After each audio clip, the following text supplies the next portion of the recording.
എല്ലാ വിദ്യാർത്ഥികൾക്കും പുതിയൊരു വീഡിയോയിലേക്ക് സ്വാഗതം. ഈ വർഷത്തെ +1 വൊക്കേഷണൽ ഹയർ സെക്കൻഡറി പ്രവേശനത്തിനുള്ള അപേക്ഷ ആരംഭിച്ചു.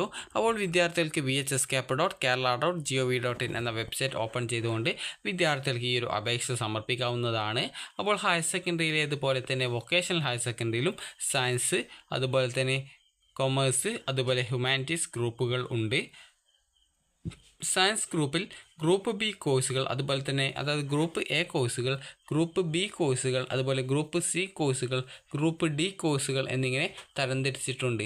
അപ്പോൾ ഗ്രൂപ്പ് എ കോഴ്സുകളിൽ വിദ്യാർത്ഥികൾക്ക് ഈ ഒരു ഫിസിക്സ്, അതുപോലെ കെമിസ്ട്രി, മാത്തമാറ്റിക്സും, ഗ്രൂപ്പ് ബി കോഴ്സുകളിൽ ഫിസിക്സ്, കെമിസ്ട്രി, അതുപോലെ ബയോളജി എന്നിവയും, അതുപോലെ തന്നെ ഗ്രൂപ്പ് സിയിൽ കൊമേഴ്സും, അതുപോലെ ഗ്രൂപ്പ് ഡിയിൽ ഹ്യൂമാനിറ്റീസും ആണ് ഉള്ളത്.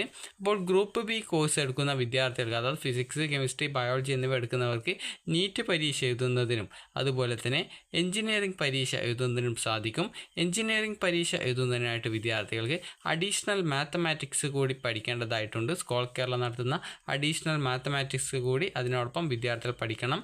അപ്പോൾ വിദ്യാർത്ഥികൾ ഈ ഒരു ഗ്രൂപ്പ് ബി കോഴ്സ് എടുക്കുന്ന സമയത്ത് നിങ്ങൾക്ക് അഡ്മിഷൻ എടുത്ത ശേഷം നിങ്ങൾക്ക് സ്കൂളിൽ നിന്ന് നിങ്ങളോട് അധ്യാപകർ ചോദിക്കും നിങ്ങൾ അഡീഷണൽ മാത്സ് പഠിക്കുന്നുണ്ടോ എന്നുള്ളത്. അപ്പോൾ നിങ്ങൾ ചെയ്യേണ്ടത് അഡീഷണൽ മാത്സ് പഠിക്കുന്നുണ്ട് എന്ന് പറഞ്ഞുകൊണ്ട് ആ ഒരു രജിസ്ട്രേഷൻ കൂടി ചെയ്യുക. അങ്ങനെയെങ്കിൽ നിങ്ങൾക്ക് ഈ ഒരു +2 കഴിയുന്ന സമയത്ത് ഗ്രൂപ്പ് ബി കോഴ്സ് എടുത്ത ഒരു വിദ്യാർത്ഥിക്ക് +2വിൻ്റെ ബയോളജി സയൻസ് പഠിച്ച സെയിം ആ ഒരു ഈക്വൽ ആയിട്ടാണ് ഉണ്ടാവുക. അപ്പോൾ നിങ്ങൾക്ക് നീറ്റും അതുപോലെ തന്നെ കീമും ഒക്കെ എഴുതാൻ സാധിക്കുന്നതാണ്. അതുപോലെ നിങ്ങൾക്ക് ഫാർമസി കോഴ്സിലേക്കുള്ള അപേക്ഷയും സമർപ്പിക്കാനായിട്ട് ഈ ഒരു ഫിസിക്സ്, കെമിസ്ട്രി, മാത്സ് എന്നിവ പഠിച്ചു കഴിഞ്ഞാൽ നിങ്ങൾക്ക് സാധിക്കുന്നതാണ്. അപ്പോൾ വിദ്യാർത്ഥികൾക്ക് നിങ്ങളുടെ നാട്ടിലുള്ള വൊക്കേഷണൽ ഹയർ സെക്കൻഡറി സ്കൂളിലേക്കുള്ള അപേക്ഷകൾ നിങ്ങൾക്ക് നൽകാം. ആദ്യം തന്നെ നിങ്ങൾ ചെയ്യേണ്ടത് ഈ ഒരു കാൻഡിഡേറ്റ് രജിസ്ട്രേഷൻ എന്നുള്ള ലിങ്കിൽ ക്ലിക്ക് ചെയ്തുകൊണ്ട് നിങ്ങളുടെ കാൻഡിഡേറ്റിൻ്റെ ആ ഒരു രജിസ്ട്രേഷൻ നടത്തുക എന്നുള്ളതാണ്. അപ്പോൾ നിങ്ങളുടെ പേര്, നിങ്ങളുടെ മൊബൈൽ നമ്പർ, അതുപോലെ നിങ്ങളുടെ മൊബൈൽ നമ്പർ വീണ്ടും നൽകുക, പാസ്വേഡ് നൽകുക, കൺഫേം പാസ്വേഡ്, അതായത് ഒന്നും കൂടി പാസ്വേഡ് നൽകുക. അതുപോലെ തന്നെ ഇവിടെ നിങ്ങൾക്ക് ഒരു ക്യാപ്ച കാണാൻ പറ്റും, അത് കറക്റ്റായിട്ട് നൽകുക. അത് മനസ്സിലാകുന്നില്ലെങ്കിൽ റിന്യൂ എന്നുള്ള ഓപ്ഷനിൽ ക്ലിക്ക് ചെയ്തുകൊണ്ട് വീണ്ടും ആ ഒരു പുതിയ ക്യാപ്ച തയ്യാറാക്കുക. അതിനുശേഷം ആ ഒരു ക്യാപ്ച നൽകി സബ്മിറ്റ് ചെയ്യുക. സബ്മിറ്റ് ചെയ്ത ശേഷം വിദ്യാർത്ഥികൾക്ക് പിന്നീട് വരുന്ന പേജിൽ നിങ്ങൾക്ക് അതായത് ഈ ഒരു ഇൻസ്ട്രക്ഷൻസ് കറക്റ്റായിട്ട് വിദ്യാർത്ഥി വായിച്ച് നോക്കേണ്ടതാണ്. അതായത് ഇവിടെ കറക്റ്റായിട്ട് ഇൻസ്ട്രക്ഷൻസ് എന്തൊക്കെയാണ് എന്നുള്ള കാര്യം നൽകിയിട്ടുണ്ട്.